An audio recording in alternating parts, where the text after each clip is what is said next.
Cuando se mira un mapa arqueológico de la costa, es muy habitual esperar una postal estática, ¿verdad? Muy romántica, un templo derruido por aquí, unas cuantas vasijas rotas por allá. Claro, la típica imagen de ruinas tranquilas. Exacto. O quizás los restos de un muelle desgastado por el impacto milenario del mar. Es una imagen pacífica, casi inerte. O sea, una especie de museo al aire libre donde las sociedades antiguas simplemente existían, pescaban y dejaban pasar el tiempo bajo el sol del Mediterráneo. Ya. Pero bueno, esa es la trampa de la arqueología superficial. La trampa. Sí, totalmente. A ver, la piedra desnuda transmite paz, claro, pero lo que realmente estamos viendo cuando analizamos esos restos con detenimiento es el cadáver de una maquinaria voraz. Madre mía. ¿Voraz? Voraz e implacable. No hay absolutamente nada de idílico en esos paisajes, o sea, son el esqueleto de un sistema de ingeniería fiscal y de control burocrático llevado a unos extremos asombrosos. Ostras, pues esa es precisamente la premisa de la inmersión a fondo de hoy. Para quienes nos escuchan, sobre la mesa, tenemos un estudio espectacular. Es el artículo científico titulado El sistema portuario de Gades y su área de influencia, del investigador Francisco Marfil Vázquez. Un artículo que de verdad cambia la perspectiva por completo. Totalmente. Este trabajo toma la bahía de Cádiz y toda la costa sur de la península ibérica durante el Imperio Romano y destroza, pero por completo, esa visión romántica que decíamos. Nos muestra cómo una superpotencia centralizada impuso un sistema logístico tan brutal que obligó a rehacer desde cero la geografía humana, económica y física de una región entera. Es que quienes nos escuchan hoy se van a encontrar con una narrativa que parece sacada de la actualidad económica más descarnada. O sea, es un análisis detalladísimo que documenta evasión de impuestos sistemática, monopolios corporativos avalados por el Estado, castigos políticos.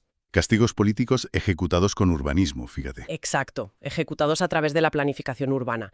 E incluso, bueno, la intervención catastrófica de desastres naturales que barrieron con infraestructuras enteras de la noche a la mañana. Vale, vamos a desgranar esto, porque la pregunta central que sobrevuela toda esta investigación y el gran misterio que debemos resolver hoy es cómo cambia física y socialmente un territorio cuando es devorado y moldeado por la red comercial y fiscal más grande que el mundo había visto hasta entonces. A ver, para entender por qué la costa andaluza, y en particular la zona de Gades, lo que hoy es Cádiz, se estructuró con una jerarquía tan rígida, hay que comprender primero la motivación de Roma. Que imagino que no era hacer amigos. Pues no, claro. No construían puertos por el simple deseo de fomentar el libre comercio local, en plan, venga, que los pescadores ganen dinero. El objetivo era el control absoluto de los flujos de mercancías para extraer dinero. El imperio necesitaba pasta. Muchísima. El imperio era un leviatán burocrático y militar que necesitaba una financiación colosal y constante. Y la herramienta principal para lograrlo era el portorium. El portorium, que por la propia raíz de la palabra suena a que nadie que se acercara al agua se libraba de pagarlo, ¿no? Nadie con intenciones comerciales, desde luego.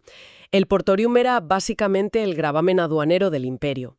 Durante la época imperial funcionaba como un impuesto ad valorem. O sea, sobre el valor. Eso es. Lo que significa que no se pagaba una tarifa plana, sino un porcentaje basado en el valor estimado de la mercancía, que en estas provincias del sur rondaba el 2,5%. Ostras. Y la red de recolección era ineludible.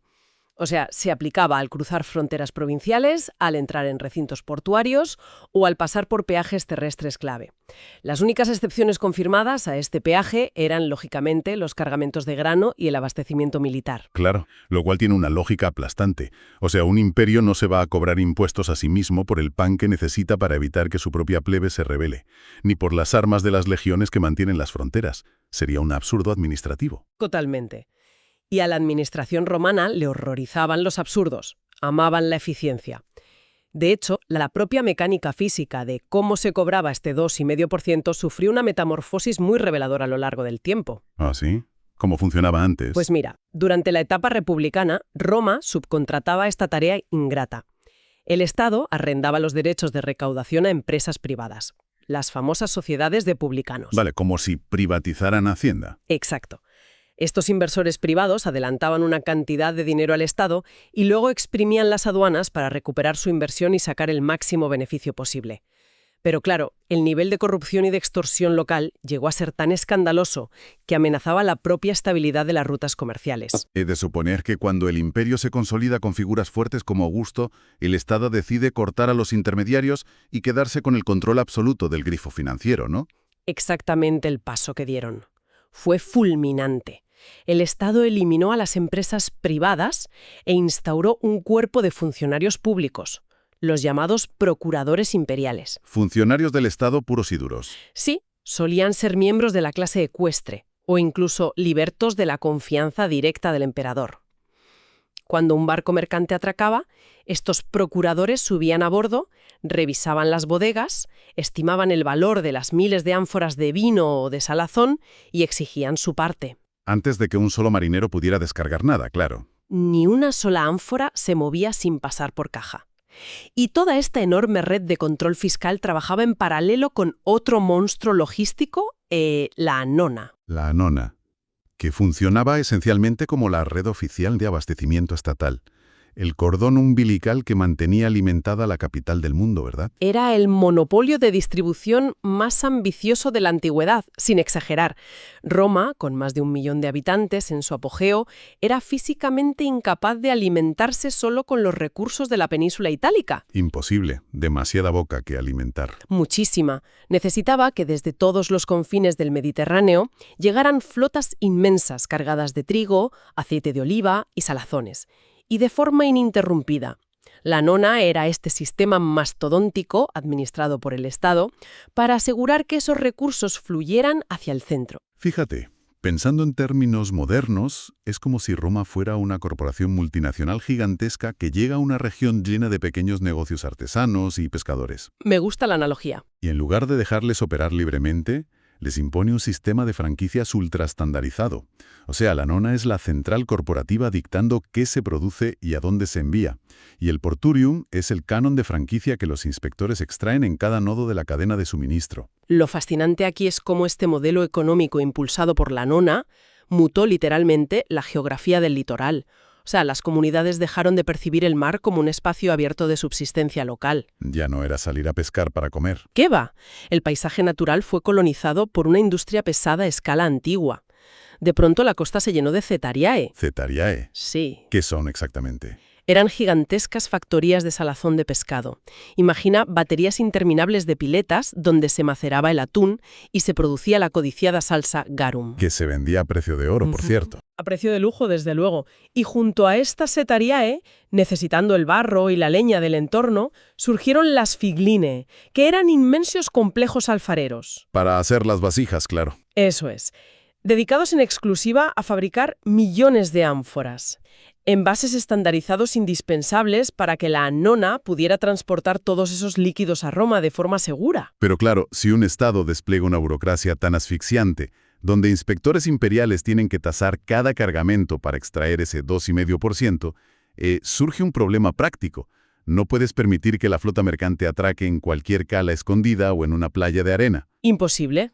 Eso sería el paraíso del contrabando. Claro. La eficiencia fiscal requiere cuellos de botella controlados.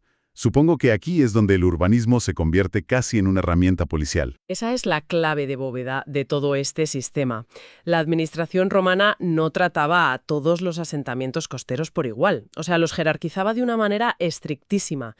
Y aquí el estudio del investigador Marfil Vázquez hace especial hincapié en diferenciar dos realidades operativas fundamentales, el portus y la statio. Vale, portus y statio. Porque no cualquier muelle de madera o desembocadura tranquila recibía la categoría de puerto, imagino. Ni de broma. Un portus era un mastodonte logístico y arquitectónico. Hablamos de enclaves dotados de muelles de obra impresionantes, faros de gran alcance, puntos masivos de aguada para abastecer a cientos de marineros de golpe. Infraestructura pesada. Y sobre todo, edificios administrativos inmensos para albergar a los cobradores de aduanas. También contaban con horrea, que eran unos almacenes enormes con suelos elevados para evitar la humedad. Para que no se pudriera el grano, claro. Exacto, eran capaces de guardar miles de toneladas de grano o de aceite a la espera de ser embarcadas. Y además poseían una característica geográfica que era absolutamente innegociable. ¿Cuál? Debían tener la capacidad de refugiar de forma segura a flotas enteras durante el temido mare clausum. El cierre del mar. Ese periodo invernal donde el Mediterráneo se vuelve una trampa mortal. Tal cual. Desde mediados de noviembre hasta marzo, las tormentas y la falta de visibilidad hacían que la navegación de altura fuera un riesgo inasumible. Es que las aseguradoras marítimas antiguas, porque sí existían, simplemente no cubrían los viajes en esos meses. Claro, nadie se la jugaba. Los barcos comerciales, junto con sus tripulaciones, necesitaban un lugar donde invernar, reparar las naves y sobrevivió durante meses sin ingresar ni un sestercio.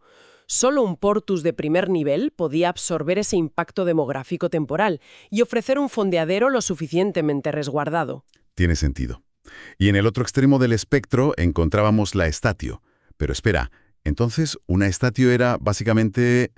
¿Qué? Porque el comercio menor tendría que seguir existiendo, claro. Sí, claro. Una estatio funcionaba como un fondeadero secundario, a menudo aprovechando abrigos naturales, ensenadas menores o las bocas de ríos pequeños. O sea, sitios más humildes. Mucho más. No tenían grandes infraestructuras de aduanas ni inmensos almacenes estatales. Su función no era despachar barcos inmensos directamente hacia Ostia, el puerto de Roma. Su trabajo era operar como puntos de redistribución regional mediante rutas de cabotaje menor. Entendido. A ver si lo pillo. Si forzamos la metáfora logística moderna, una estatio sería algo parecido a una estación de servicio glorificada en una carretera comarcal. Los camiones pequeños de los agricultores paran allí, consolidan la carga, pero no hay inspectores de Hacienda ni grandes oficinas. Una buena imagen, sí. Y luego, esa carga viaja hasta el Portus, que vendría a ser como el megacentro de distribución intercontinental de Amazon, donde se ficha, se paga el peaje y se carga en los barcos transoceánicos. Pues mira, si conectamos esto con el panorama general del comercio provincial, la estructura operaba exactamente así, mediante un patrón radial implacable. Los propietarios de las pequeñas fábricas salazoneras, repartidas por toda la costa, enviaban sus barriles o ánforas en barcas planas hasta la estatio más cercana. Ahí se juntaba todo. Allí el producto local se aglomeraba. Y desde la estatio, en naves ya de mediano tamaño, la mercancía se trasladaba al Gran Portus.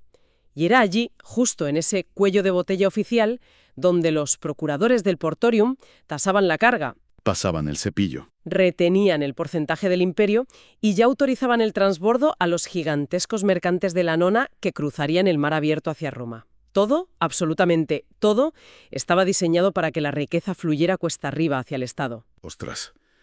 Y con una estructura tan piramidal, es evidente que el nodo central del embudo acumula un poder económico aterrador. En este tablero de ajedrez geográfico que es la costa sur de Hispania, ¿quién ostentaba ese monopolio absoluto? Indiscutiblemente. En la cúspide de la jerarquía se encontraba Gades, la actual ciudad de Cádiz. Ya poseía un pedigrí mercantil innegable, heredado de los fenicios y los púnicos, claro. Ya venían de vuelta de todo. Exacto. Pero bajo el dominio de Roma, Gades se convierte en el titán atlántico mediterráneo. Su bahía formaba un mar interior colosal, un refugio perfecto frente a los temporales oceánicos. Pero Gades no era solo una ciudad, era el epicentro de un inmenso anillo industrial suburbano. Como una gran área metropolitana comercial. Totalmente. Zonas que hoy corresponden a San Fernando, Puerto Real o el puerto de Santa María operaban como extensiones manufactureras directas del Gran Puerto. Fíjate, de hecho la investigación de Marfil Vázquez destaca un lugar fascinante en la actual San Fernando, la Mansio ad Pontem. Ah, ¿sí? Un enclave estratégico vital. Era el último punto de parada en la Vía Augusta, que era la gran autopista que conectaba Roma con Hispania, justo antes de cruzar el puente hacia la isla de Gades. Un cuello de botella perfecto. Perfecto. No solo albergaba complejos alfareros brutales, sino que era la válvula terrestre que regulaba el flujo de mercancías y personas hacia el superpuerto. Pero bueno, aunque Gades era el sol de este sistema solar, había otros planetas masivos en la órbita. A ver, Si nos desplazamos un poco hacia el sur, a la bahía de Algeciras, nos topamos con otro monstruo logístico, Cartea. Cartea. Una ciudad con un peso histórico enorme. Fue la primera colonia latina establecida fuera de Italia, si no recuerdo mal, lo cual ya indica que Roma tenía intereses muy pero que muy serios en esa bahía. Intereses vitales, vaya. Cartea operaba como un puerto de primera categoría, un nodo de captación principal para la red de la Nona. Estaba al nivel de Gades. Muy cerca. Sabemos, por inscripciones epigráficas descubiertas en la zona, que a principios del siglo II contaba con la presencia de un procurator portus, Un pez gordo. un alto funcionario imperial, asignado específicamente para fiscalizar los masivos volúmenes comerciales de esa bahía. Cartea poseía faros, termas monumentales dignas de la capital y una industria salazonera dominante. Vale, y aquí es donde se pone realmente interesante. Porque cuando una ciudad portuaria acumula demasiado poder y demasiado dinero, se vuelve un actor político. Y la política romana era, en fin, sumamente vengativa. Vengativa es poco. El estudio detalla la aparición de otra ciudad justo al lado de Carteia, en la misma bahía, una fundación llamada Julia Traducta, y su historia parece un caso de libro de urbanismo utilizado como arma de castigo. Es que lo es. La arqueología y las fuentes históricas pintan un panorama de represalia política impecable. O sea, Julia Traducta no surgió en el siglo I a.C. por una necesidad orgánica de expandir el comercio, en plan, hay mucho tráfico, abramos otro puerto. No fue un crecimiento natural. Para nada. Las evidencias apuntan a que el gobierno central de Roma ordenó su fundación en la orilla occidental de la bahía con un objetivo asombrosamente mezquino, cercenar el Ager de Carteia. Y para que nadie se pierda en la terminología, el ager no es otra cosa que el territorio agrícola circundante, ¿verdad? La tierra cultivable que alimenta la ciudad y de la que extrae sus materias primas. Sin ager, una ciudad se asfixia, pierde su capacidad de mantenerse a sí misma y de producir excedentes. Precisamente, al fundar Julia Traducta tan cerca y dotarla de tierras y de exenciones fiscales, Roma estaba estrangulando deliberadamente la economía de Cartea. ¿Pero por qué? ¿Cuál fue el motivo de esta asfixia planificada? Pues mira, durante las sangrientas guerras civiles romanas, las élites de Cartea habían cometido un error de cálculo fatal. Apoyaron financieramente al bando de Pompeyo, en lugar de respaldar al eventual vencedor, que fue Julio César. ¡Ostres! ¡Qué error!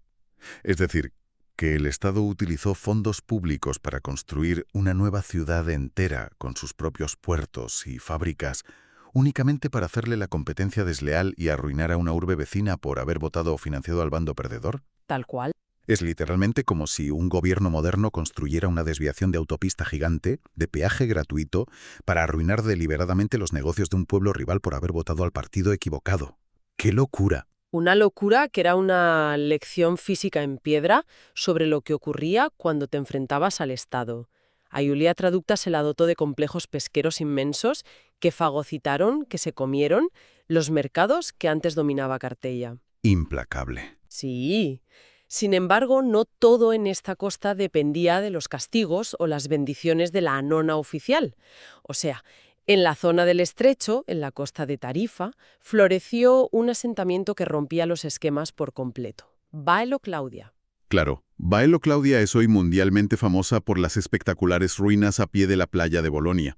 Pero, dado su inmenso tamaño y sus formidables instalaciones, resulta muy chocante descubrir en este estudio que no operaba como un eslabón principal del monopolio estatal. Es rarísimo, sí. Claro.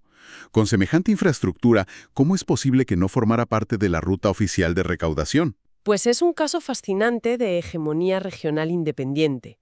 Baelo Claudia contaba con un desarrollo monumental, tenían foros, teatros, fábricas de garum de una escala industrial pasmosa y grandes termas a la orilla del mar. Una maravilla de sitio. Su posición geográfica la convertía en el puente natural indiscutible hacia el norte de África, controlando el tráfico hacia la provincia de Mauritania Tingitana. Sin embargo, las evidencias apuntan a que no funcionaba como un puerto de gran cabotaje para la ruta hacia Ostio. Ah, o sea que no mandaban grandes flotas a Roma. No, sino que dominaba un vasto mercado intraprovincial. Operaba en una órbita comercial paralela, que era sumamente lucrativa, pero distinta al eje Gades-Roma. Entiendo. Escuchando todo esto, fíjate, la imagen mental que se forma es la de un ecosistema invulnerable. O sea, un monopolio estatal perfecto, respaldado por las legiones, con cuellos de botella por todos lados para extraer cada moneda y ciudades masivas procesando recursos las 24 horas. Parecía inquebrantable, sí. Parece el típico caso de maquinaria corporativa demasiado grande para caer. Pero la historia y la arqueología nos muestran que al final los puertos quedaron vacíos. ¿Qué pasó?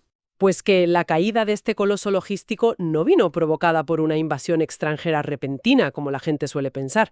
Vino por una conjunción de asfixia interna y decisiones de Estado. Ah, desde dentro. Sí, el declive comienza paradójicamente por una directriz administrativa. En un momento dado, Roma reorganiza su estrategia de abastecimiento y decide potenciar el puerto fluvial de Hispalis, la actual Sevilla. Ostras. Sí, lo convierten en el nuevo epicentro de la Annona para la exportación de aceite y grano bético. Esto provocó, de rebote, que Gades y todo su sistema radial quedaran desplazados de las rutas oficiales protegidas por el imperio. Madre mía, le cortaron el flujo de sangre a la arteria principal. De un día para otro. Al perder el estatus de nodo oficial, de repente te encuentras con un complejo industrial masivo en la costa gaditana que ya no tiene compradores garantizados en la capital. ¿Qué hicieron los productores locales ante semejante cierre del mercado? Pues tuvieron que buscar clientes más allá de los límites habituales.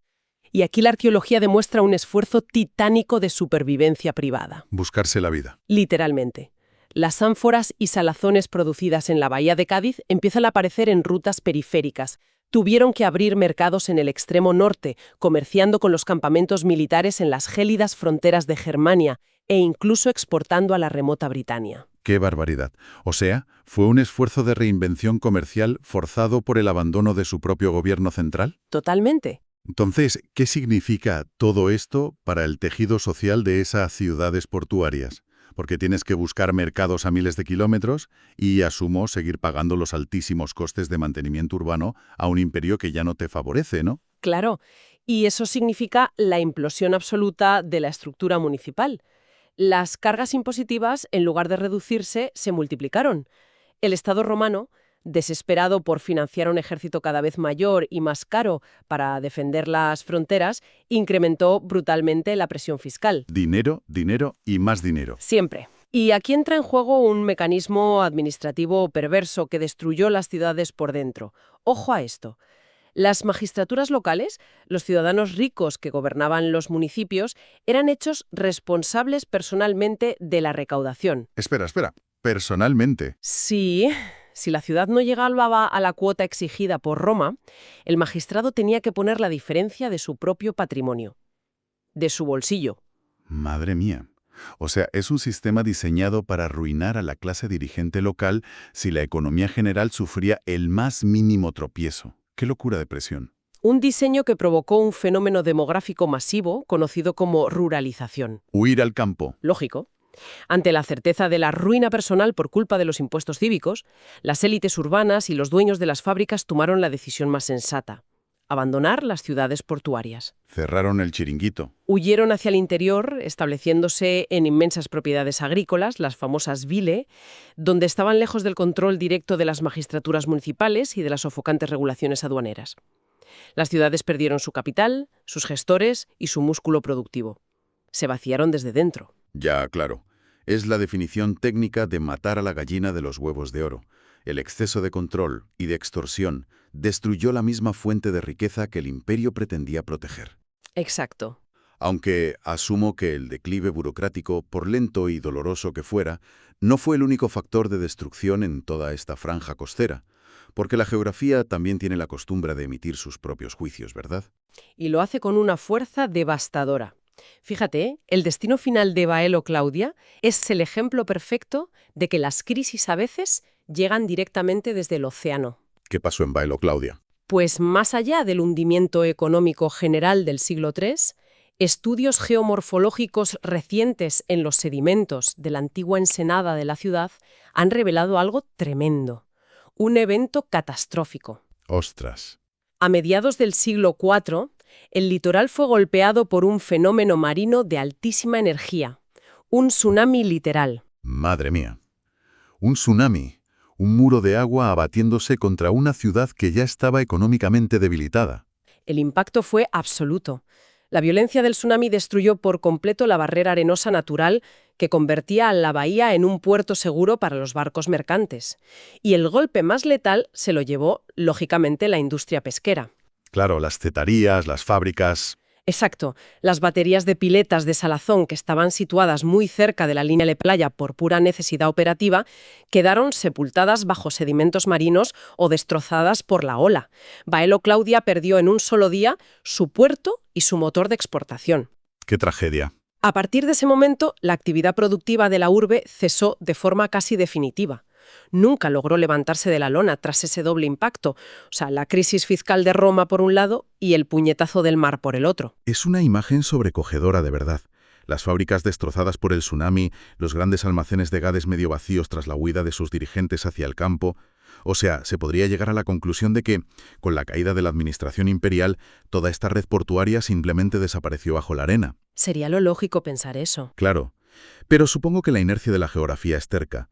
Los caminos del agua trazados por Roma siguieron existiendo, esperando a ser utilizados. Esa es la gran ironía de la historia que nos deja este estudio. Fíjate, las infraestructuras sobreviven a los imperios. Ya te digo. Y la prueba más espectacular la protagoniza precisamente Julia Traducta, la ciudad fundada puramente como venganza política para arruinar a Cartella. Ah, la del castigo a los de Pompeyo. Esa misma.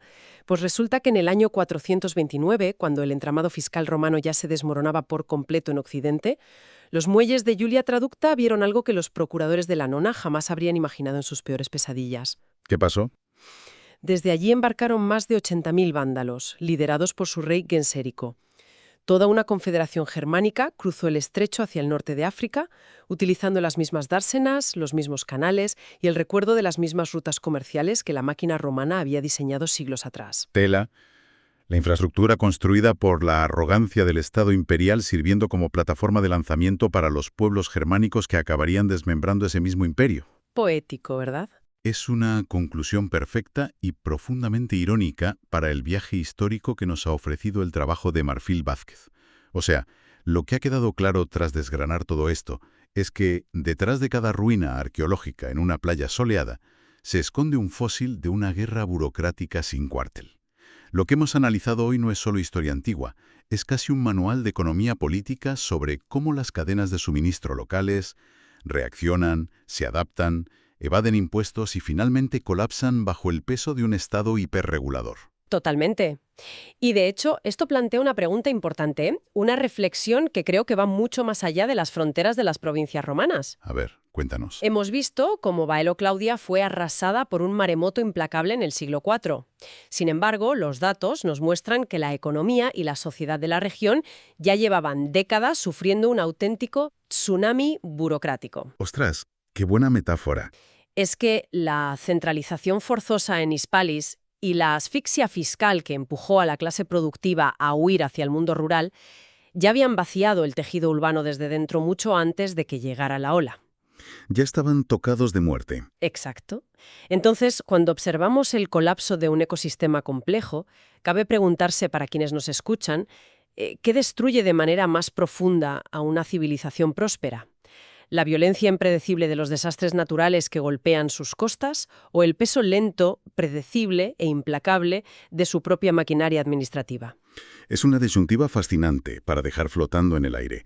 Desde luego, la próxima vez que se observe un mapa, conviene recordar que las formas de las ciudades no están dictadas solo por la topografía, están esculpidas por la logística, la recaudación y el poder. Ha sido un placer repasarlo. Muchísimas gracias por acompañarnos en este profundo análisis de los textos.